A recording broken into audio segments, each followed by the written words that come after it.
ஆடும் பரிவேல் அணி சேவல் என பாடும் பணியே பணியாய் அருள்வாய். தேடும் கயமா முகனை செருவில் சாடும் தனி யானை சகோதரனே.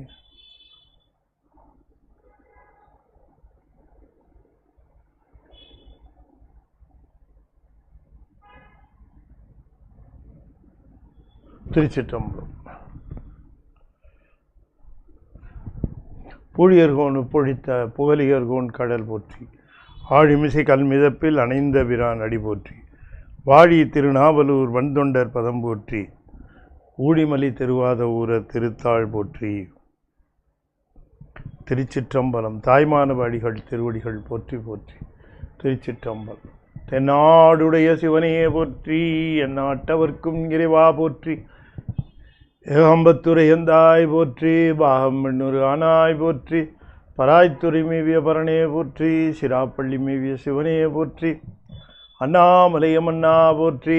கண்ணாரமுத கடலே போற்றி. காவாய் கனக திரளே போற்றி. கையிலே மலையானே போற்றி போற்றி. வெற்றிவேல் முருகனுக்கு அரோகரா. திருச்சிற்றம்பலம்.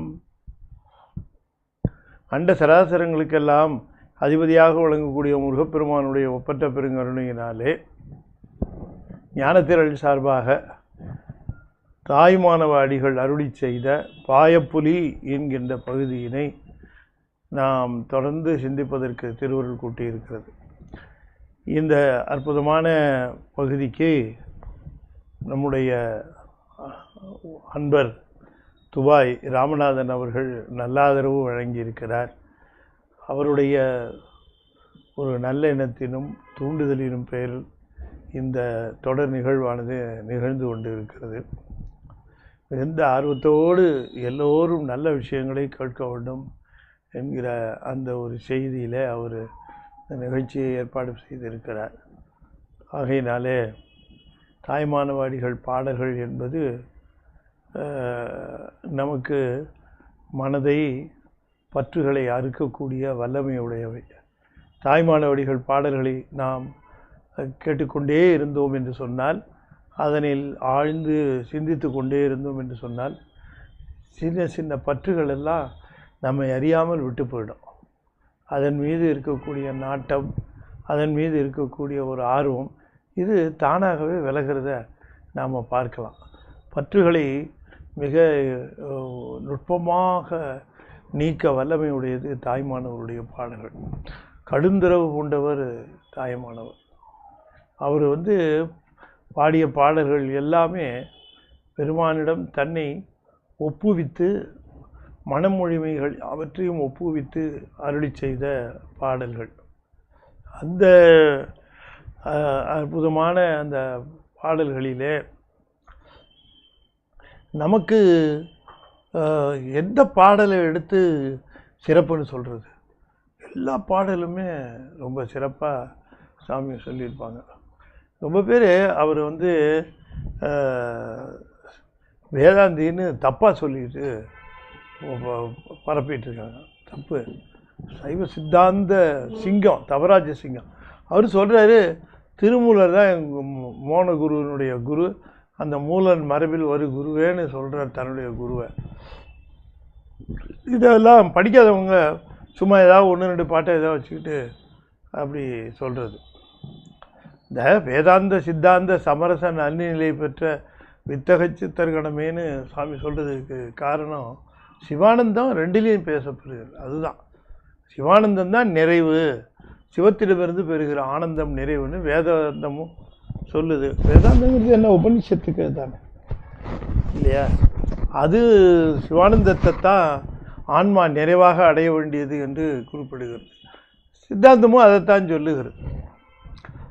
சில சில மாறுபாடுகள் விளங்குகின்றன. அது வேதத்தில் தத்துவமசி அப்படின்னு மகா வாக்கியம் இருக்குமானால், உபநிஷத்தில் அல்லது நமக்கு அந்த மாதிரி தத்துவத்தை, அந்த தத்துவமசி அப்படிங்கிறத நமக்கு சிவத்துவமசி அப்படின்னு அதை தெளிவாக வேதாந்த தெளிவே சைவ சித்தாந்தம் அப்படின்னு நம்ம பெரியவங்கெல்லாம் சொல்லியிருக்காங்க. இதில் சைவ சித்தாந்தத்தில் ரொம்ப நுட்பமாக இந்த மாயையை பற்றி நாம் தெளிவாக தெரிந்து கொள்ள வேண்டும்.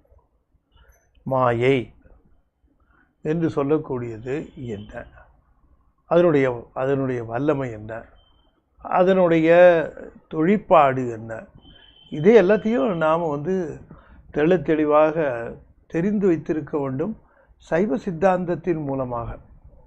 இல்லைன்னா லாட் ஆஃப் கன்ஃபியூஷன்.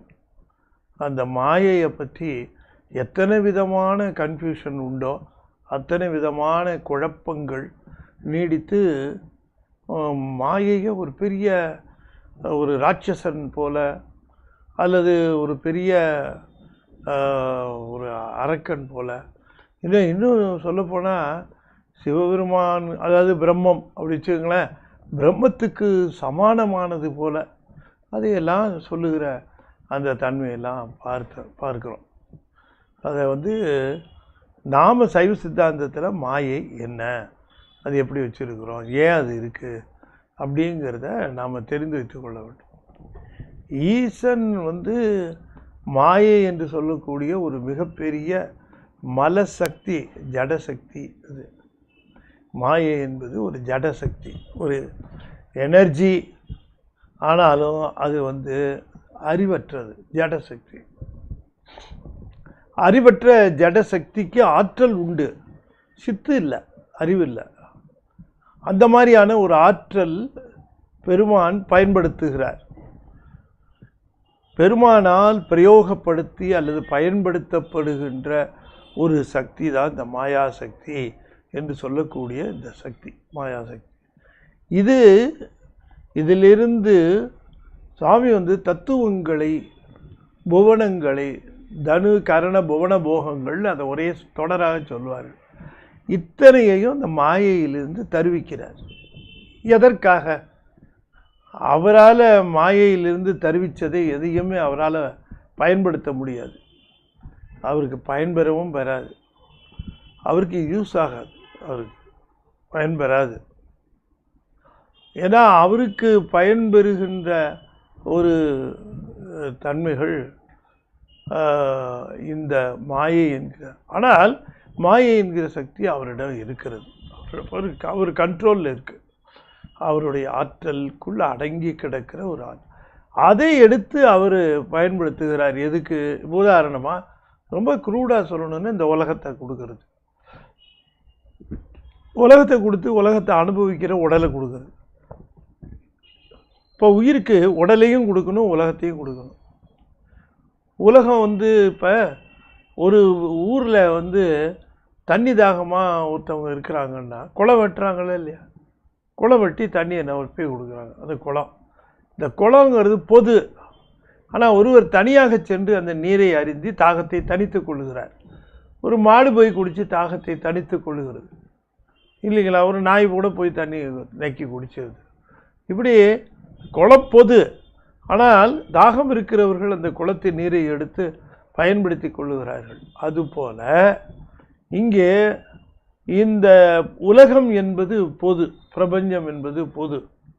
இந்த பிரபஞ்சத்தில் இப்போ இந்த பிரபஞ்சம் என்று சொல்லக்கூடியதில் அனுபவிப்பதற்காக உடலை கொடுக்கிறார். உயிர்கள் இந்த உடலை எடுத்துக்கொண்டு இந்த பிரபஞ்சத்தை எல்லா உயிர்களும் அனுபவிக்குது. மேகத்தை யார் அனுபவிக்கிறா, வானத்தை யார் அனுபவிக்கிறா, சூரியனை யார் அனுபவிக்கிறா, சந்திரனை யார் அனுபவிக்கிறா, மழையை யார் அனுபவிக்கிறா, எல்லா உயிர்கள் தான் அனுபவிக்குது.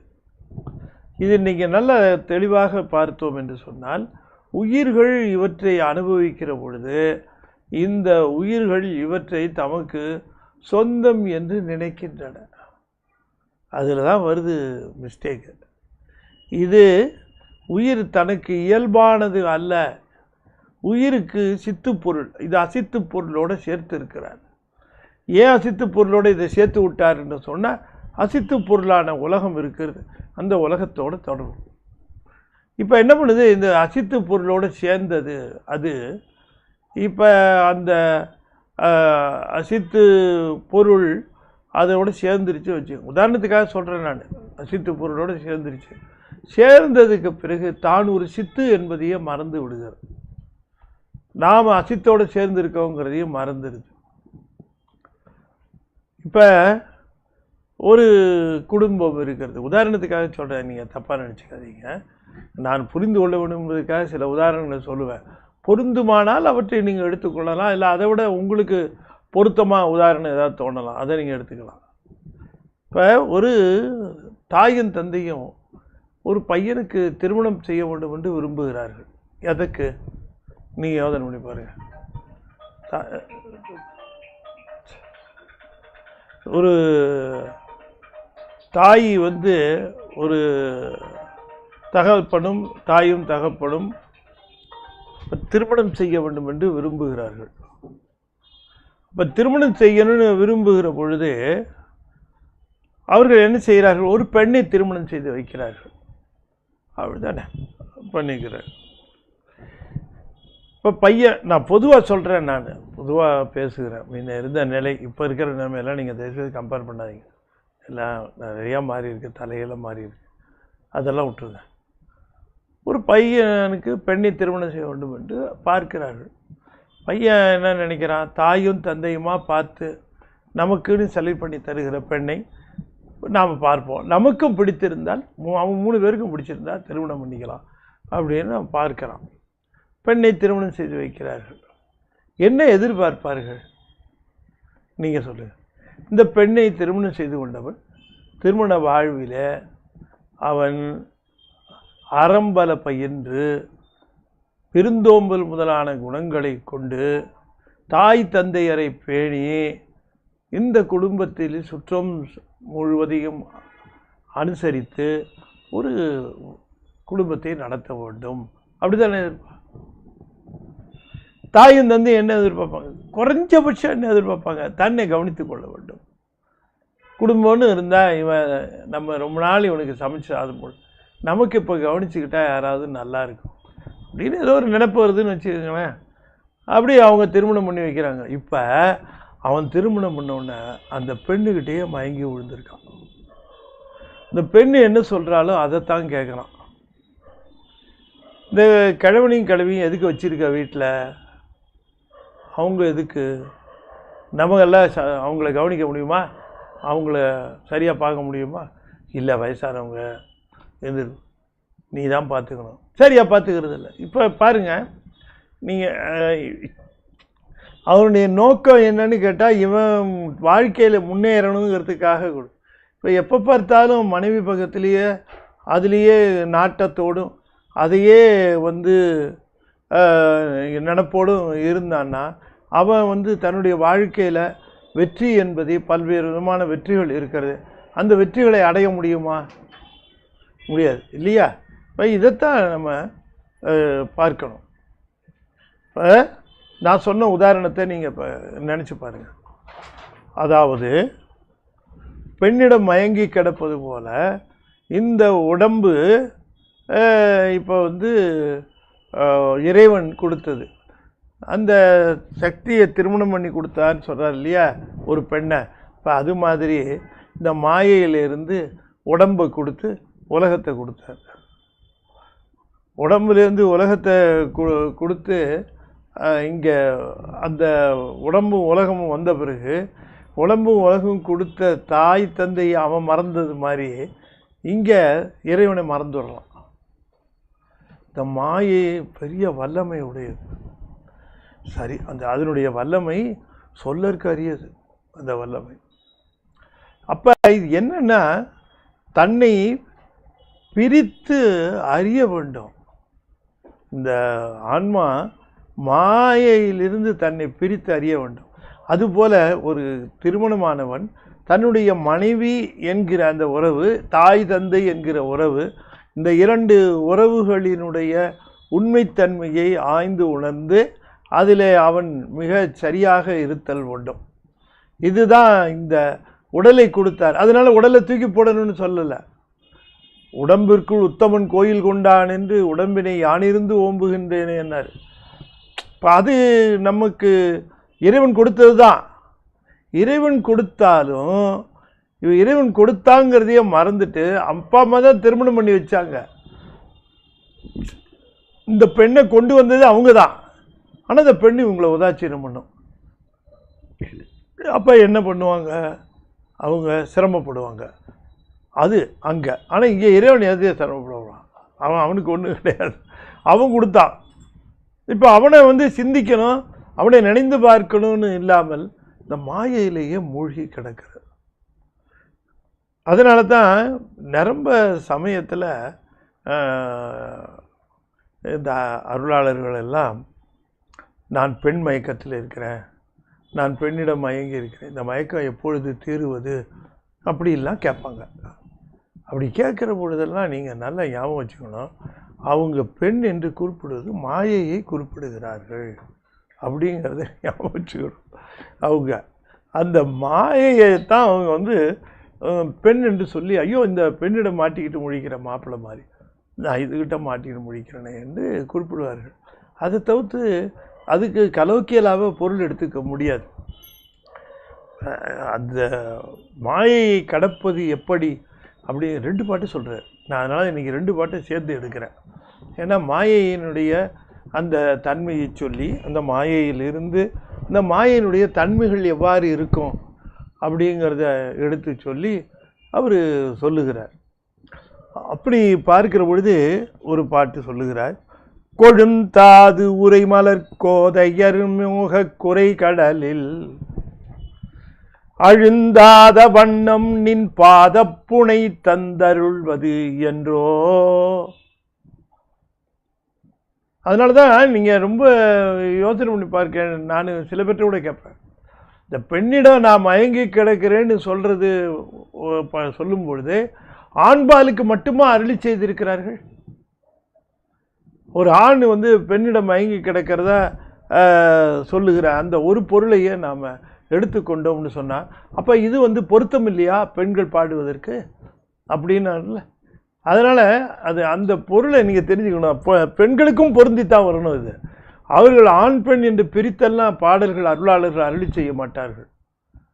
அப்போ பெண்களும் ஆன்மாக்கள் தானே இல்லையா? இறைவனுடைய உடல் அமைப்பில் வேறுபாடு, ஆன்மாவில் வேறுபாடு கிடையாது. அப்படி அது ஆன்மாவில் வேறுபாடு இல்லாத பொழுது அவர்களுக்கும் அருளி செய்த மணிவாசகரும் நிரம்ப பாடியிருக்காரு அந்த மாதிரி. அப்பெல்லாம் என்னன்னு கேட்டால், மாயையை வெல்லுவதுங்கிறது தான் the very difficult part of the life. Very difficult part. Crack பண்ணிட்டோன்னு வச்சுக்கோங்க, பிரளயகலர் ஆயிடலாம். அதுக்கப்புறம் பார்த்தீங்கன்னு சொன்னால் வினைகளை வெல்லுவதற்கெல்லாம் ரொம்ப துணை செய்வார்கள். மாயையை வெல்றது ரொம்ப ரொம்ப கடினமான ஒன்று. இறைவனுடைய அந்த மிகப்பெரிய அந்த பற்றுதல் இல்லாமல் முடியாது. என்ன சொல்கிறாரு பாருங்களேன். இப்போ இதை ஒரு பெண்ணு பாடலாமா வேண்டாமா? இந்த பாடலை ஒரு ஆண் தான் பாடுற மாதிரி பெண்ணு பாடணுமா வேண்டாமான்னு கேட்டால், பெண்ணாக இருக்கட்டும் ஆணாக இருக்கட்டும் எல்லாருக்கும் பொது தான் இது. அதில் குறிப்பிடுகிற கோதையர் மோக குறைகடல்ங்கிறது எதை குறிப்பிடுகிறார் என்று நாம் தெரிந்து கொள்ள வேண்டும். கொழுந்தாது உரை மலர் கோதையர் மோக குறை கடலில், மோகக்குறை கடலில் அழுந்தாத வண்ணம் நின் பாத புனை தந்தருள்வது என்றோ. எழுந்து ஆதரவு செய் எம்பெருமான் என்றிரஞ்சி விண்ணோர் தொழும் தாதையே வெண்பொடி பூத்தமேனி சுகப்பொருளே. எழுந்து ஆதரவு செய் எம்பெருமான். எழுந்து ஆதரவு செய். தேவர்கள் எல்லாம் வேண்டுகிறார்களாம். தேவர்களுக்கே பெருமானை வேண்டுகிற பொழுது, பெருமானே நீ எங்கே இருக்கேன்னு தெரியல, நீ எங்கே இருக்கேன்னு தெரிஞ்சால் அங்கே வரலாம். உயிர்களும் இறைவனை வேண்டுகிற பொழுது, பெருமானே நீ எங்கே இருக்கிறேன்னு தெரியல, எத்தனையோ இடத்துக்கு பார்க்குறேன், தேவரீர் எனக்கு அருள் செய்வதற்கு நான் இருக்கிற இடத்துல எழுந்தருள வேண்டும். அதுதானே. அப்படி தான் அவரும் செய்கிறாரு. சிவபெருமான் என்ன பண்ணுறாரு? அடியார்கள் எங்கே இருக்கிறார்களோ அங்கே எழுந்தருளுகிறார். தான் இருக்கிற இடத்துல அடியார்கள் வர வேண்டும் என்று எதிர்பார்ப்பது இல்லை. அவர்கள் இருக்கிற இடத்துல அவர் எழுந்தருளுகின்றார். அதனால் தேவர்கள் என்ன சொல்லுகிறார்களாம்? எழுந்து ஆதரவு செய்ய பெருமான் என்று இறஞ்சி. பெருமானே நாங்கள் நிராதரவாக இருக்கிறோம். நீ எங்கே இருக்கிறியோ அங்கே வரத்துக்கு நாங்கள் ஆயத்தமாக இருக்கிறோம். ஆனால் நீ எங்கே இருக்கிறேன்னு தெரியாது, அந்த இடத்துக்கு எங்களால் வர முடியுமான்னு தெரியாது, அந்த இடத்துக்கு வரத்துக்கு எங்களால் இயலுமான்னு தெரியல, நீ எங்கே இருக்கிறேன்னு தெரியல. அப்படி இருக்கிற பொழுது நீ தேவரீர் எழுந்தருள வேண்டும். எழுந்து ஆதரவு செய்ய பெருமான். ரொம்ப எவ்வளோ அழகாக எழுதியிருக்கார் தாய்மான. எழுந்து ஆதரவு செய். எழுந்தருளி, எழுந்துன்னா எழுந்தருளி, நாங்கள் இருக்கிற இடத்திலே எழுந்தருளி ஆதரவு செய், எங்களுக்கு பற்று கொடுத்தா. ஆதரவு செய்யம்பெருமான் என்று இறைஞ்சி விண்ணோர் தொழும் தாதையே. விண்ணோர்களே தொழுகிறார்கள். நம்ம கதி என்னங்க யோசனை பண்ணி பாருங்க.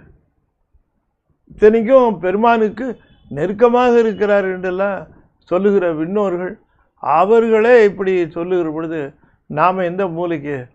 எழுந்து ஆதரவு செய்யும் பெருமான் என்று இறைஞ்சி, பெருமானே எழுந்து ஆதரவு செய், எங்களுக்கு எழுந்தருளி ஆதரவு செய்வீர் தேவரீர் என்று இருந்த இடத்திலே இருந்து தேவர்கள் வேண்ட, அப்படி வேண்டுகிற பொழுது விண்ணோர் தொழும், அப்படி விண்ணோர்கள் தொழுகின்ற தாதையே, எங்கப்பா, எங்களுடைய தந்தையே, தாதையே, பெண்பொடி பூத்தமேனி சுகப்பொருளே, வெண்மையான சாம்பர் பூச்சை திருமேனி முழுவதும் தடவி இருக்கக்கூடிய ஆனந்தமயமான பொருளே, பொடி பூத்த வெண்பொடி பூத்தமேனி சுகப்பொருளே, வெண்பொடி பூத்தமேனி சுகப்பொருளே. சுகப்பொருள்,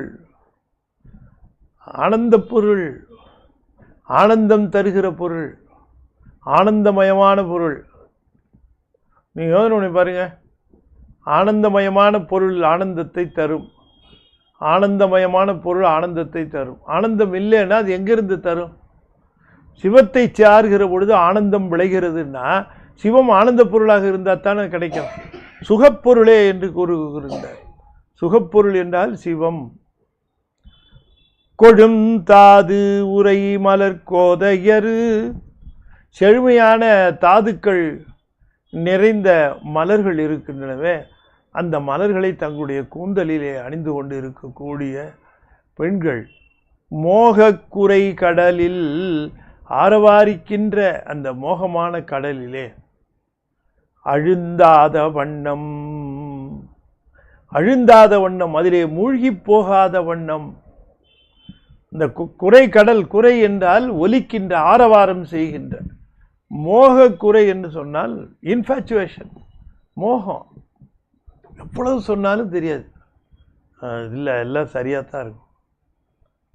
அந்த பையன் ஒரு மாதிரிமா, வேண்டாம், அவனுக்கு நடவடிக்கை சரியில்லை, இல்லை இல்லை அதெல்லாம் திருமணமான சரியாயிடுவார். மோகம். இந்த நல்லது கெட்டது வித்தியாசமே தெரியாது, எல்லாம் தான் நினச்சதெல்லாம் சரின்னு நினைக்க வைக்கும். அதுதான் மோகம்.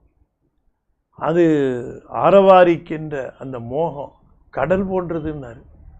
ஆரவாரிக்கின்ற கடல் போன்ற அந்த மோகத்தில் அழுந்தாத வண்ணம், அதிலே அழுந்தி போகாத வண்ணம் நின்பாத புனை தந்து, உன்னுடைய திருவடியாகிய அந்த புனையை, தெப்பத்தை தந்து அருள்வது என்றோ, என்றைக்கு பெருமானே எமக்கு அருள் செய்ய போகிறீர் என்று கேட்கிறார்.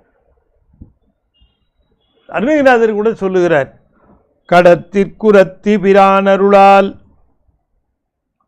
கடத்திற்குரத்தி பிரானருளால் கலங்காத சித்து திடத்தில் புனையன யான் கடந்தேன், சித்திரமாதரல் உள்படத்தில் கழுத்தில் பழுத்த செவ்வாயில் பனையில் உந்தி தடத்தில் தனத்தில் கிடக்கும் வெங்காம சமுத்திரமே. அப்படின்னா என்ன அர்த்தம் அப்படின்னு கேட்டால், அருளாளர்கள் எல்லாம் பெண்களிடமிருந்து நாங்கள் விடுதலை பெற வேண்டும், பெண்ணாசையிலிருந்து விடுதலை பெற வேண்டும் என்று சொல்லுவது எல்லாமே மாயையினுடைய மயக்கத்திலிருந்து நாங்கள், மோகங்கிறது மாயைக்கு இருக்கு. இந்த மோகம் வர்றதுக்கு காரணம் ஆணவத்தினுடையது. மாயையை பொறுத்த வரைக்கும் அது மேலே ஒரு மோகம் வர்றதுக்கு காரணம் ஆணவ மலம்தான். இந்த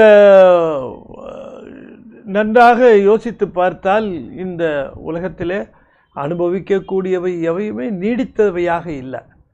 அதெல்லாமே எல்லாமே ஷார்ட் லிவ்டு. ஒரு உணர்வாகட்டும் அல்லது வேறு உணர்வாகட்டும் எல்லாமே ஒரு கால எல்லைக்குள்ளே சிக்கி அதிலே மாய்ந்து போகிறதாக இருக்கிறது. அப்படி இருக்கக்கூடிய இந்த இன்பங்களுடைய விளைவு எங்கிருந்து நிகழ்கிறது என்று சொன்னால் மாயையின் மேல் இருக்கக்கூடிய மோகம்.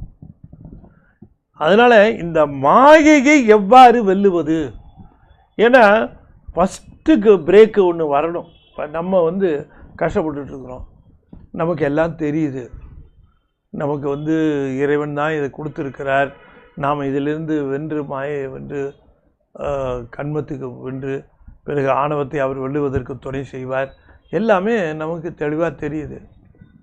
அப்போ இந்த மாயையை எப்படி முதல்ல வெல்றது? ஃபஸ்ட்டு எப்படி பிரேக் பண்ணுறது? ஒருத்தரை ஒரு விஷயத்தை சொல்லி அவரை கன்வின்ஸ் பண்ணணும். எப்படி ஆரம்பிக்கிறது? அவர்கிட்ட எப்படி இந்த விஷயத்தை ஆரம்பிக்கிறது அப்படின்னு சில பேர் திணறுவாங்க. இந்த விஷயத்தை சொல்லணும், சொல்லி அவங்க ஒத்துக்கணும், அதை ஒத்துக்க வச்சுக்கணும். ரொம்ப கோவப்படுவாங்களோ என்னவோ தெரில, எப்படி ஆரம்பித்து அதை சொல்லணும் அப்படின்னு யோசனை பண்ணுவாங்க. அதுபோல் இந்த மாயையை முதல்ல வெல்லணும், இதை பிரேக் பண்ணணும். கஷ்டம், ரொம்ப கஷ்டம். அதுக்கு சொல்கிறாரு, இந்த மாயையை வெல்றதுக்கு தான் இந்த பெண்ணாசியை குறிப்பிடுகிறார். பின்னாலேயும் அடுத்த பாட்டிலையும் இந்த மாயையை இன்னும் ஓப்பனாகவே சொல்லுவார். இந்த பெண்ணாசை என்பது பெண்ணை குறித்த ஆசை அல்ல, அதையெல்லாம் கடந்துட்டாங்க. அந்த கடந்தவர்கள் கூட இருப்பார்கள். ஆனால் இங்கே குறிப்பிடுவது மாயை. உடம்பு மேலே இருக்கக்கூடிய பற்றை எடுத்துக்கங்களேன், உடல் மேலே இருக்கக்கூடிய பற்றையே எடுத்துங்க, அதுவே ஒரு இதுதான், மாயையின் மேலே இருக்கிறது தான். தான் நல்லா இருக்கணும்னு நினைப்பான், தனக்கு எல்லாம் சுகமாக இருக்கான்னு பார்ப்பான், தான் சௌரியமாக இருக்கலாமான்னு பார்ப்பான். மற்றவங்க சௌரியத்தையெல்லாம் யோசனை பண்ண மாட்டான், நமக்கு நல்லா இருக்கா. இதே ஞானசம்பந்த பெருமான் திருச்சாத்தமங்க போகிறார். அங்கே திருநீலநக்கர் இருக்கிறார். மகிழ்ச்சி அவங்களுக்கெல்லாம். என்ன மகிழ்ச்சி? ஞானசம்பந்தன்னு கேள்விப்பட்டுட்டு இருக்கிறவர் நேரில் வந்துட்டார். தலகால் புரியல அவருக்கு. ஓடுறாரு, உடையாராரு, ஞானசம்பந்தரை வரவேற்கிறதுக்கு எல்லா விதமான சிறப்பான ஏற்பாடுகள், பிரமாதமான விருந்து. பெருமான் ஞானசம்பந்தருக்கு அவர் கூட அடியார்களுக்கும் அவர் திருச்சாத்தமங்கையில் போய் அயோத்திநாதரை தரிசனம் பண்ணிட்டு பார்த்த உடனேயே அவருக்கு அடியார்களுக்கெல்லாம் அற்புதமான உணவில் சாப்பிட்டார். சாப்பிட்டு முடித்ததுக்கு பிறகு கொஞ்சம் ஓய்வெடுத்து திருச்சாத்தமங்கையை விட்டு அடுத்த ஊருக்கு போகிறதுக்கு ஞானசம்பந்தர் தீர்மானம் பண்ணி இருந்தார். ஆனால் அதுக்குள்ளே ஒருத்தர் சொன்னார், இரவு சாப்பாடு நமக்கு ஆயத்தமாகி கொண்டு இருக்கிறது அப்படின்னு சொன்னார். அப்போ என்ன எதிர்பார்ப்பு சொல்லுங்கள்? இப்போ நம்ம ஒரு வீட்டுக்கு போயிருக்கிறோம். வீட்டுக்கு போயிருக்கும்போது நமக்கு மத்தியான சாப்பாடு போட்டுட்டு நம்மளும் சாப்பிட்டோம். சாப்பிட்டு முடிச்சுட்டு எல்லோரும் பொட்டி பிடிக்கையெல்லாம் கட்டுறாங்க வீட்டில் இருக்கவங்களாம். என்ன அர்த்தம்? எல்லோரும் பொட்டி அதை எடுத்து வச்சுட்டியா, இதை வச்சுட்டியா, போட்டுட்டியா, பின்னால் கேஸ் ஆஃப் பண்ணிட்டியா, அது பண்ணிட்டியான்னா வீட்டுக்கு விருந்தாளி வந்திருக்கவருக்கு எப்படி இருக்கும்? வெளில போறியா இல்லையா, இப்படி நாங்கள்லாம் போகிறோம், நீ எப்படி, அப்படின்னு தானே அர்த்தம். புரிஞ்சுக்குவாங்களா இல்லையா?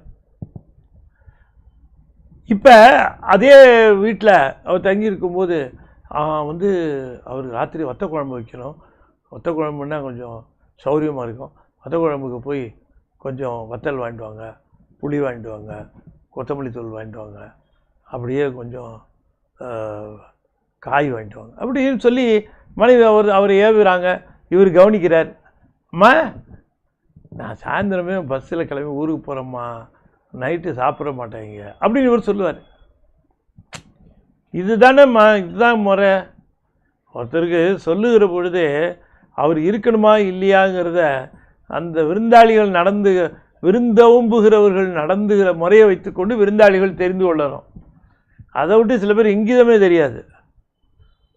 அப்படி நீங்கள் ஊருக்கு போகிறீங்க, சரி நீங்கள் போங்க, நான் வேணா இருந்துக்கிறேன் வீட்டிலம்மா. அவங்க வீட்டில் இவர் ஏன்னா கிளம்புனா கிளம்ப வேண்டியது தான். வேறு ஜாக பார்க்க வேண்டியதான். அப்படி இது உலக நடைய நான் சொன்னேன். இவர் ராத்திரி சாப்பாடு தயார் பண்ணுறாங்கன்னொன்னே நாம் இங்கே இரவு தங்க வேண்டும் என்று எதிர்பார்க்கிறார் யார்? நீலநக்கர். அப்போ இவர் என்ன பண்ணுறார்? நீலநக்கரை கூப்பிடுப்பாங்கிறார். நீலநக்கர் வந்து நிற்கிறார்.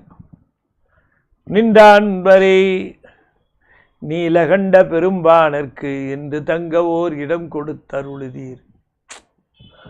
என்ன ஒரு பாருங்க, ராத்திரி தங்கணும்னு நீங்கள் எதிர்பார்க்குறீங்க போல இருக்கே. ஆமாம் சாமி, உங்களுக்கு நல்ல ஏற்பாடு பண்ணியிருக்கேன், ஏசி போட்ட ரூமு. அதை கேட்கலப்பா.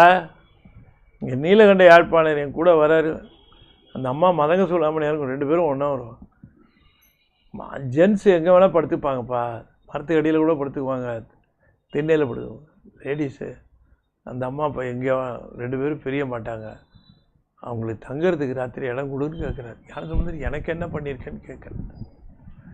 இதல்லவா உயர்ந்த நிலை?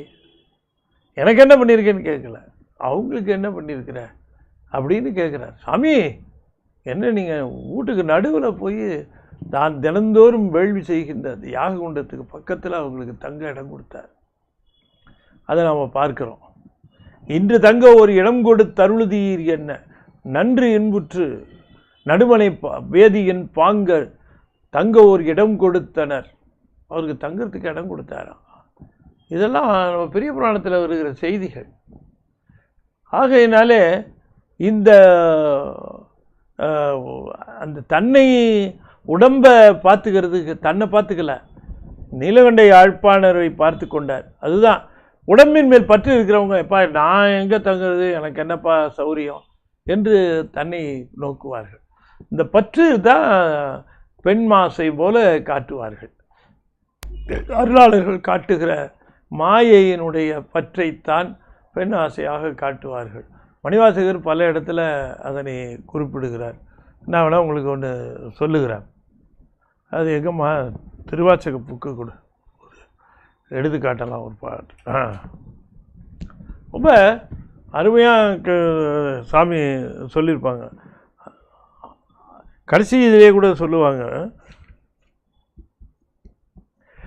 பஞ்சாய அடிமடவார் கடைக்கண்ணால் இடர்பட்டு நெஞ்சாய துயரூர நிற்பேன் அருள் பெற்றேன். உஞ்சேன் நான் உடையானே அடியேனே வருக என்ற அஞ்சேல் என்று அருளியவாறு ஆர்பெறுவார் அச்சோவே. பொய்யெல்லாம் என்று புனர்முலையார் போகத்தே. அப்படியே மாயைக்கு தான் பொருந்தது. பொய்யெல்லாம் பெய்யென்றே புனர்முலையார் போகத்தே மையலுற கடவேனை. புனர்முலையார் போகத்தே என்று சொல்லுகிற பொழுது மாயையின் மேல் இருக்கக்கூடிய பற்றுடையவனாக இருக்கிற என்னை மாயையை கடக்குமாறு செய்தீர். இந்த மாயையை கடக்குமாறு செய்கிற மாயை என்கிற கடலை கடக்குமாறு செய்வதற்குரிய புனை தெப்பம் எதுன்னு கேட்டால் பெருமானுடைய திருவடி. அதைத்தான் சொல்லுகிறார். அடுந்தாத வண்ணம் நின் பாத புனை தந்தருள்வது என்றோ. திருவடியாகி அந்த பாதத்தை தருந்து அருள்வது என்றோ. ராமநாத அடிகள் சொன்னார், பாதப்புனை என்பது 5 எழுத்து அப்படின்னார். அந்த திருவடி வந்து தெப்பமாக நம்ம யூஸ் பண்ணுறதுக்கு 5 எழுத்தை தான் சொல்லணும் அப்படின்னு அவர் வர எழுதியிருக்கார்.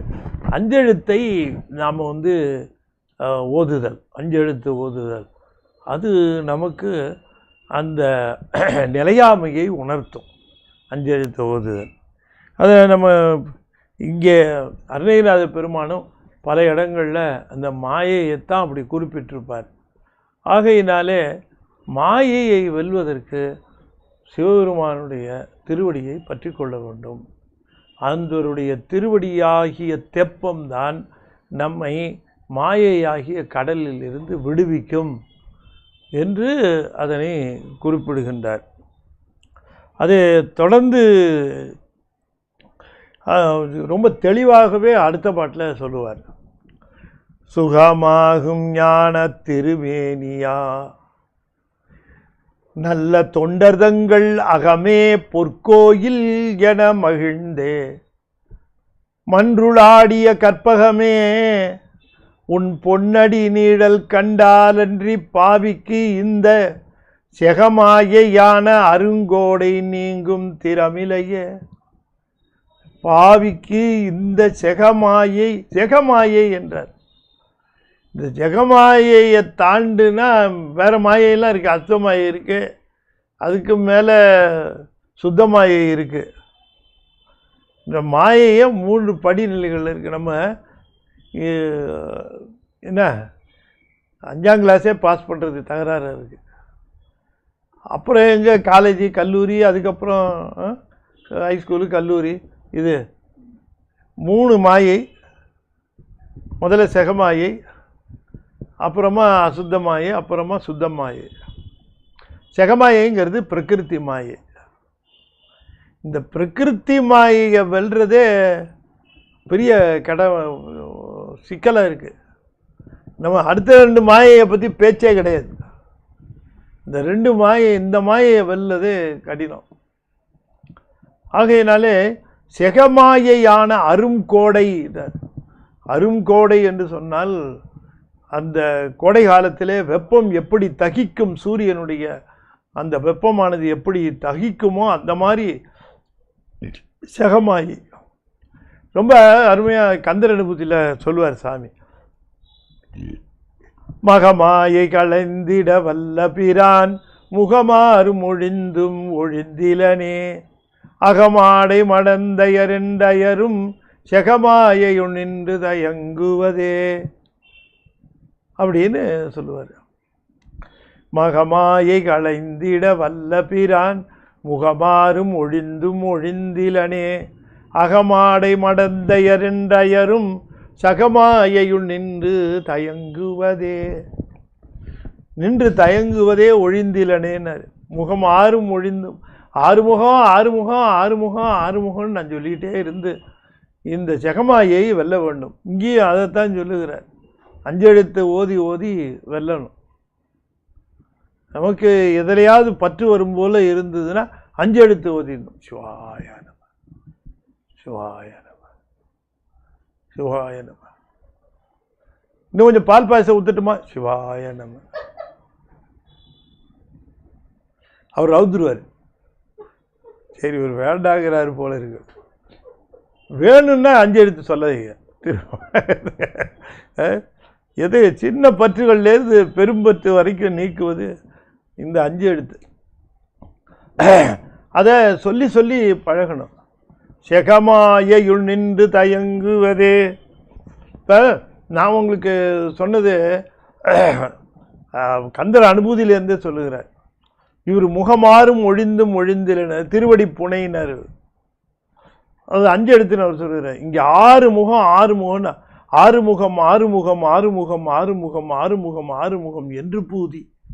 6 முகம் 6 முகம் 6 முகம் 6 முகம் 6 முகம் 6 முகம் என்று பூதி. ஆகமணி மாதவர்கள் பாதமல சூடும் அடியார்கள் வதமே துணையதென்று நாளும்.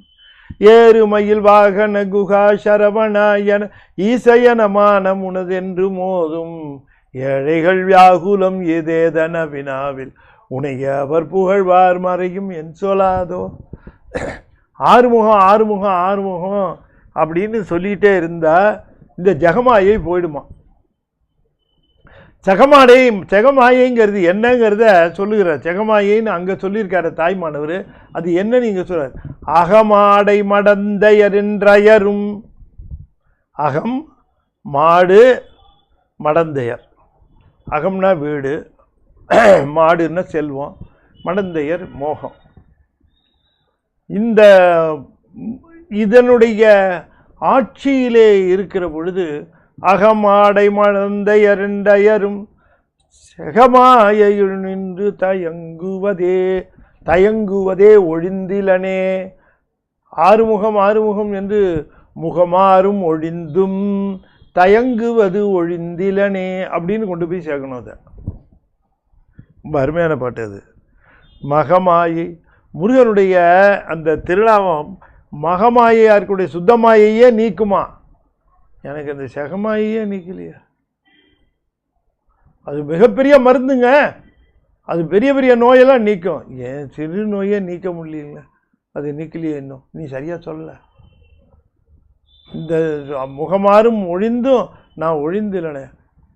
அப்படின்னா மாயையினுடைய மோகம் நீங்கினாலே ஒழிய மேலே போக முடியாது.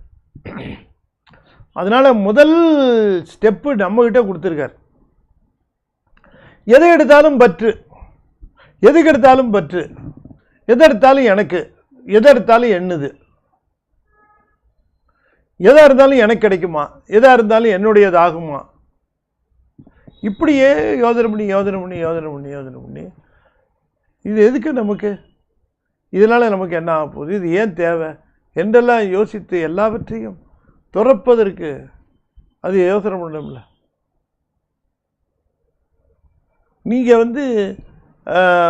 எதை கொடுக்கறதா இருந்தாலும் அதை ஏன் நமக்கு இது தேவையா, நமக்கு அவசியம்தானா, அப்படியானால் அதை பெற்றுக்கொள்வதில் அது பயன்பாடு உண்டா என்றெல்லாம் அதை பார்க்கணும். அது இல்லாமல் பற்று என்று சொல்லக்கூடியதை மிக கடினமாக நீக்குவது புட்டிச்சு கிட்ட செமெண்ட் கலவை மாதிரி இறுகி கிடக்கும், ஒட்டைக்கிறது கஷ்டம். அப்போ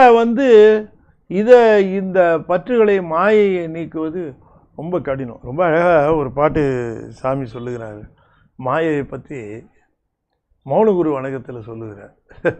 ரொம்ப ஆதிக்கம் நல்கினவர் ஆர் இந்த மாயைக்கே, ஆதிக்க நல்கினவர் ஆர் இந்த மாயைக்கு, என் அறிவன்றி இடமில்லையோ. நல்ல வசமாக என்னுடைய அறிவில் ஆக்கிரமிச்சிட்டு கிடக்குது இந்த மாயை. ஆமாம், இவ்வளவு பவர் அதுக்கு யார் கொடுத்தது அப்படின்னு கேட்குற. இவ்வளோ பவர் அதுக்கு யார் கொடுத்தது? பாருங்க, அது அந்த அந்த உணர்வு வந்துருச்சு அப்படின்னு சொன்னால் உடன் பிறந்தாருக்கு இடையிலே கூட பிணக்கு வரும். நமக்கு உடன் பிறந்தார் ஆயிற்றே, எல்லோரும் நலம் பெற, வெளியாள் வேண்டாம், நம்ம கூட பிறந்தவர்கள். இன்னும் நீங்கள் பார்த்தீர்கள்னு சொன்னால் இந்த உணர்வு மோசமாகிட்டே வருது. இன்னைக்கு பேப்பரில் போட்டிருக்கான், இன்னைக்கு பேப்பர், நான் பேப்பரில் இந்த நியூஸ் தான் படிக்கிறீங்களான்னு கேட்காதீங்க, அது வெளியில் இந்த பேனர்லேயே எழுதியிருக்கான், ஏதோ ஒரு டெய்லியில் எழுதியிருக்கான். காதலை எதிர்த்ததால் தந்தையை கொன்ற மகன்கள். இப்படி இது என்னங்க இது? யோசனை பண்ணி பாருங்க, எப்படி எங்கே போயிட்டுருக்கு இந்த உலகம். தாய்ப்பாசமே ரொம்ப அடல்ட்ரேட் ஆகிருக்கு. அது சொல்கிறதுக்கு வருத்தமாக தான் இருக்குது. இது ஏன் இப்படி நிகழ்கிறது என்று சொன்னால்,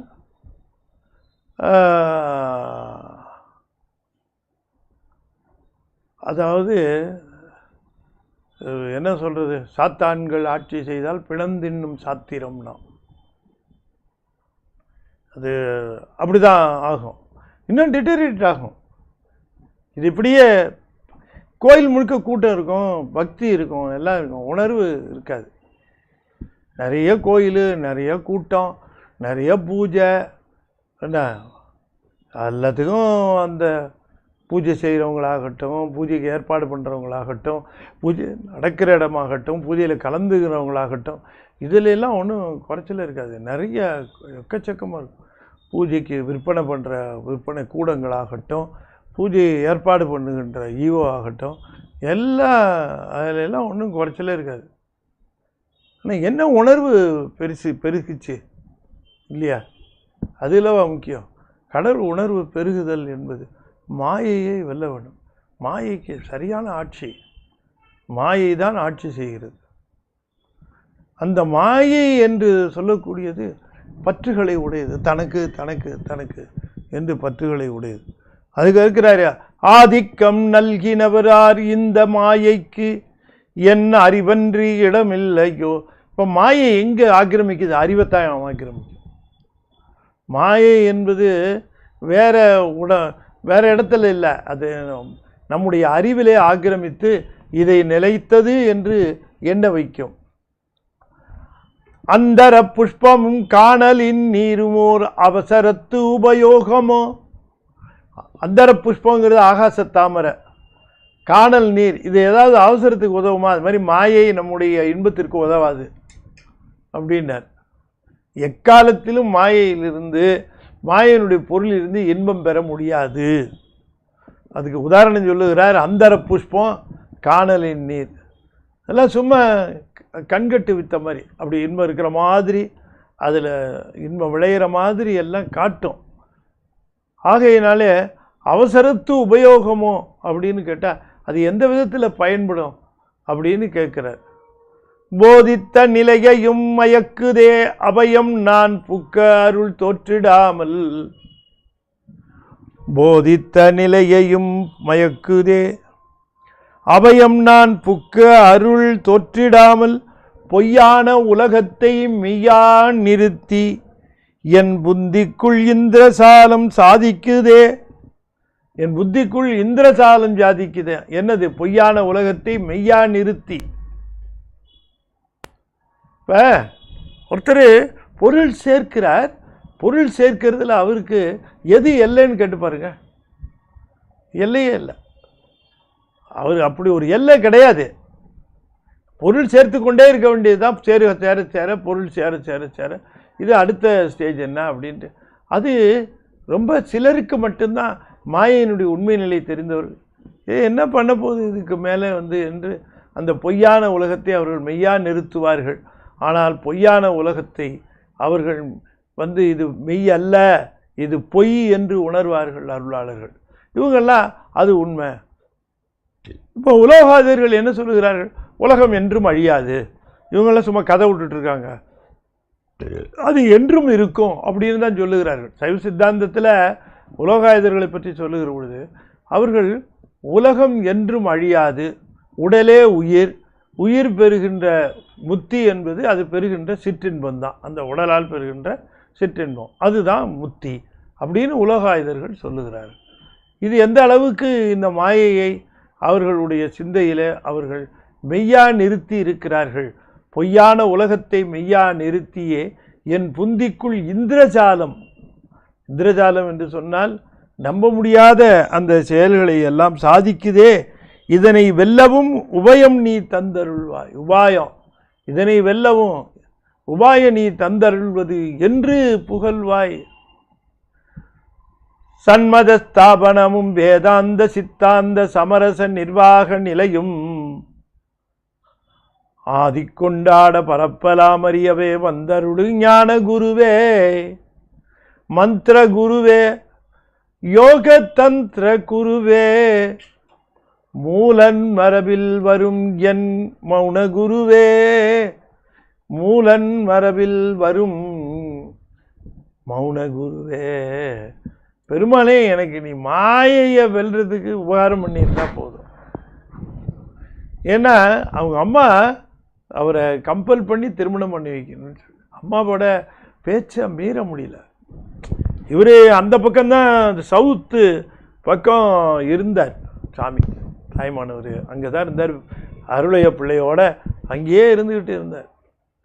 அவர் அப்படியே ஊர் ஊராக போனதை பற்றி, என்ன உங்கள் அம்மா ரொம்ப உடம்பு முடியாமல், என் பிள்ளை எப்போ வருவான், தாய்மானவனை எப்போ பார்ப்பேன் அப்படின்னுட்டு பெரியவங்ககிட்ட இருக்கிறாங்க திருமறை காட்டில். இது என்னப்பா இது ஒரு வார்த்தை, பெற்ற தாய் எண்ணி எண்ணி ஏங்கி எது கொடுத்தாலும் சாப்பிட மாட்டேங்கிறாங்க, எது யாரு கூடயும் பேச மாட்டேங்கிறாங்க.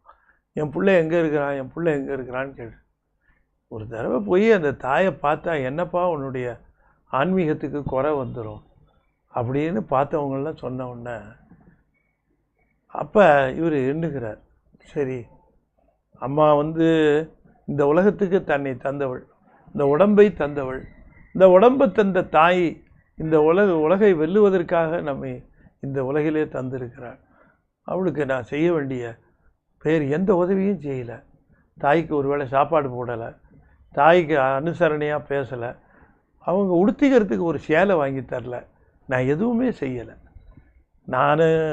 நான் உண்டு, என் சிவம் உண்டுன்னு இருந்தேன். ஏதோ அந்த அரச பதவியையும் விட்டு தேசாந்திரமாக சென்று விட்டேன்.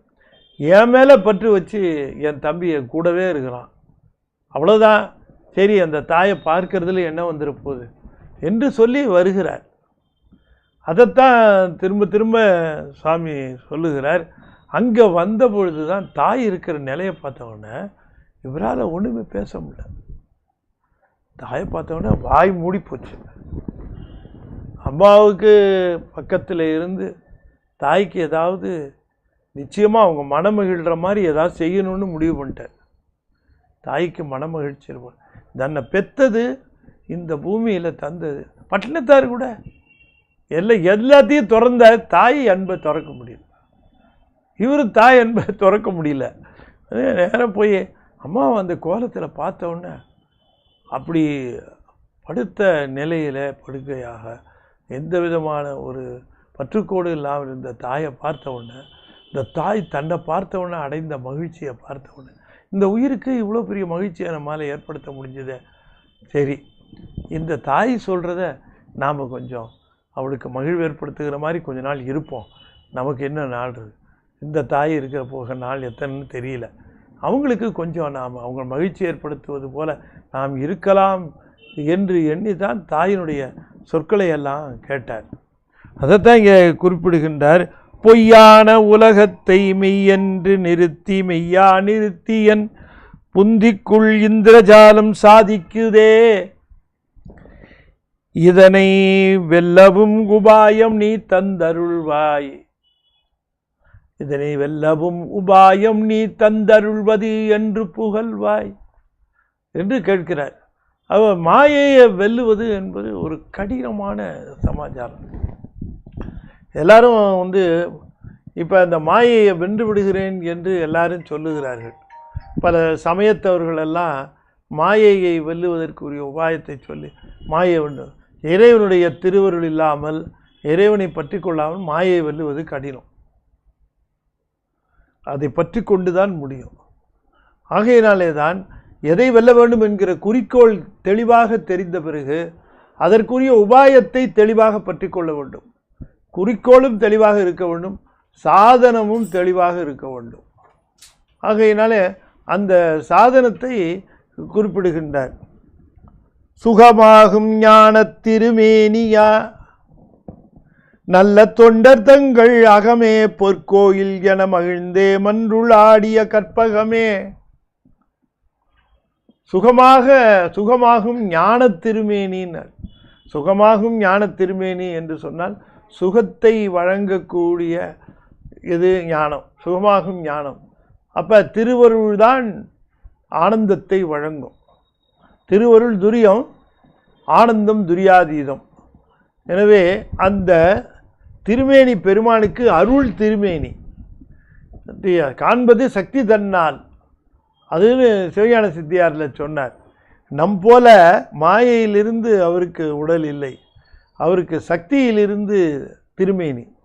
சக்தி என்பது திருவடி ஞானம், அவர் ஞானம். எனவே அந்த ஞானம் சுகத்தை தரும்.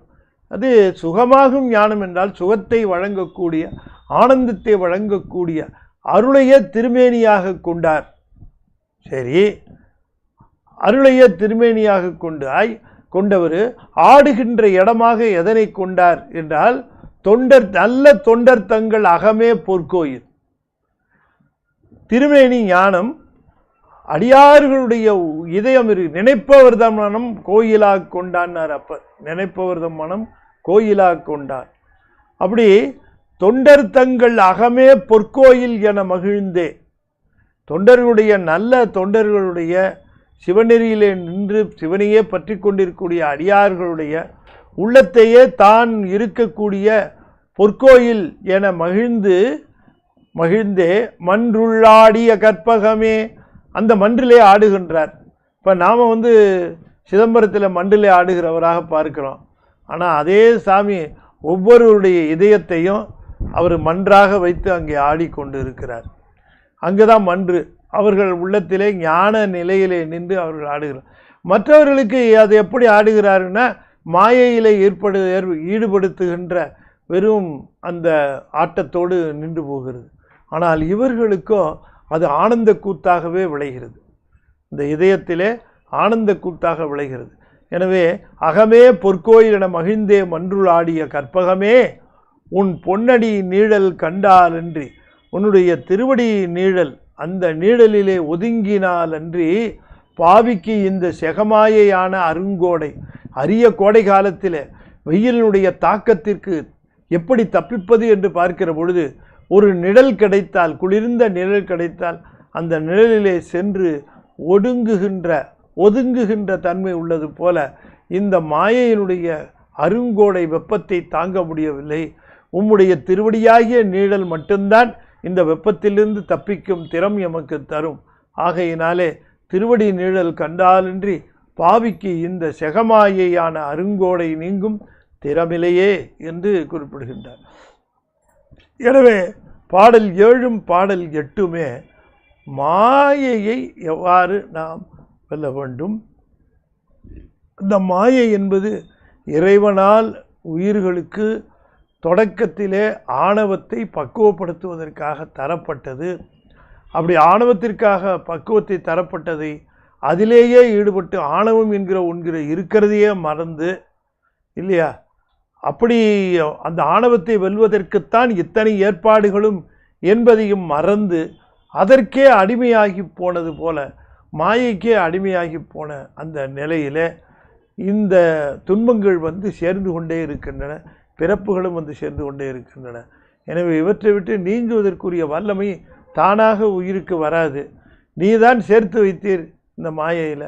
இதிலிருந்து விடுபடுவதற்கும் பெருமானுடைய திருவடியே புனையாக தெப்பமாக இருக்க வேண்டும். அதில் முதல்ல தெப்பம்னர், இதில் அருங்கோடையை தப்பிப்பதற்குரிய நீழலாக பெருமானுடைய திருவடியை பொன்னடி, கற்பகமே உன் பொன்னடி நீழல், அது அடி தெப்பம்னர், இங்கே நீழல்னர், அங்கே கடல்னர், இங்கே அருங்கோடை என்றார். மாயையே எப்படி ஓமை சொல்லி இருக்கிறார் என்று பார்க்க வேண்டும். அது கடல் என்பது நீந்துவதற்கு அரிது, கோடை என்பது வெப்பத்திலே தப்பிப்பதற்கு அரிது. இப்படி இருக்கக்கூடியதிலே பெருமானுடைய நீழல். அப்போ நமக்கு விருப்பம் மட்டும்தான் வரணும். உண்மையிலேயே அதை விரும்பி அதனை வெல்ல வேண்டும் என்கிற விருப்பம் வந்த பிறகு நாம் உறுதியாக சிவபெருமானுடைய திருவடியை பற்றி கொள்ள வேண்டும் என்று குறிப்பிடுகிறார் என்று சொல்லி இந்த அளவில் இன்றைய தினம் இந்த 2 பாடல்களுக்கான விளக்கத்தை நாம் சிந்தித்தோம். தொடர்ந்து நாம் அடுத்த வாரமும் பாயப்புலியிலே சந்திப்போம். இந்த பாயப்புலி நிகழ்வை ஏற்பாடு செய்து மிகச்சிறப்பாக அடியார்களெல்லாம் பயன்பெற வேண்டும் என்று கருதுகிறார் துபாய் ராமநாதன் அவர்களுக்கு நம்முடைய வாழ்த்துக்களை தெரிவித்து கொண்டு அவரும் ஒரு குடும்பத்தாரும் எல்லா விதமான நலன்களும் தாய்மானவருடைய குருவருடும் ஆடல் வல்லாருடைய திருவருடும் நிறைந்து வழங்க வேண்டும் என்று கேட்டுக்கொண்டு, அடியேன் ஞானத்திரள் என்கிற பத்திரிகையிலே ஆசிரியராக இருக்கிறேன். ஞானத்திரள் பத்திரிகை பிரபலங்களெல்லாம் படித்து வருகின்ற பத்திரிகை. அதை நீங்களும் வாங்கணும். நீங்கள் ஏற்கனவே வாங்குகிறீர்கள்னா மற்றவர்களை ஆற்றுப்படுத்த வேண்டும். அதில் எல்லாமே திருமுறைகளை பற்றியும் திருப்புகழை பற்றியும் செய்திகள் நிரம்ப இருக்கின்றன. அதில் ஒரு பத்திரிகைக்கு அம்சங்கள் எல்லாம் நிரம்ப இருக்கின்றன. எளிமையான முறையில் உங்களுக்கு தர வேண்டும் என்கிற அந்த முறையில் எளிமையான பத்திரிகையாக அது இருக்கிறது. நீங்கள் வாங்கி பயன்பெறுங்கள், மற்றவர்களுக்கு வாங்கி கொடுங்க. அதில் வருகிற கட்டுரைகளுக்கு உங்களால் முடியுமானால் நீங்கள் ஸ்பான்சர் பண்ணலாம், அதையும் நீங்கள் செய்யலாம் என்று சொல்லி இந்த அளவில் அடியேன் பேசிய யூஎஸ்பியெல்லாம் இருக்குது. திருஞான சம்பந்தர், திருநாவுக்கரசர், சுந்தரமூர்த்தி சுவாமிகள் இவர்கள் முழுக்க பேசியிருக்கேன். பெரிய புராணத்தில் இருக்கக்கூடிய பாடல்கள் அத்தனைக்கும் விளக்கம் சொல்லியிருக்கேன். சிவஞானமா பாடியம் பேசியிருக்கிறேன். அதுபோலவே காரைக்காலமையருடைய ரெட்டமணி மாலையை பற்றி நூல் எழுதியிருக்கிறேன். அது நம்முடைய சண்டமாரத சோமசுந்தர நாயக்கருடைய வரலாறு, அது முழுக்க ராஜாங்க சமயம், ரொம்ப பிரபலமான நூல். அதை வாங்கி நீங்கள் படிங்க, எப்படியெல்லாம் சைவத்துக்கு தொண்டு செய்திருக்கிறார்கள். அதே போல் ஸ்ரீமத் பாம்பன் சாமியுடைய வரலாறு, அது ஆறுமுக சிவன், அதையும் வாங்கி படிங்க என்று சொல்லி இந்த அளவில் இதனை நிறைவு செய்யும் முகமாக 5 எழுத்தை 5 முறை ஓதுவ நண்பர்கள் தொடர்ந்து ஓத வேண்டும் என்று திருவடி பணிந்து வேண்டிக் கொள்கின்றேன். ஓ நமசிவாய, ஓ நமசிவாய, ஓ நமசிவாய, ஓ நமசிவாய, ஓ நமசிவாய. திருச்சிற்றம்பலம். தென்னாடுடைய சிவனைய போற்றி, என் நாட்டவர்க்கும் இறைவா போற்றி. வெற்றிவேல் முருகனுக்கு அரோகரா.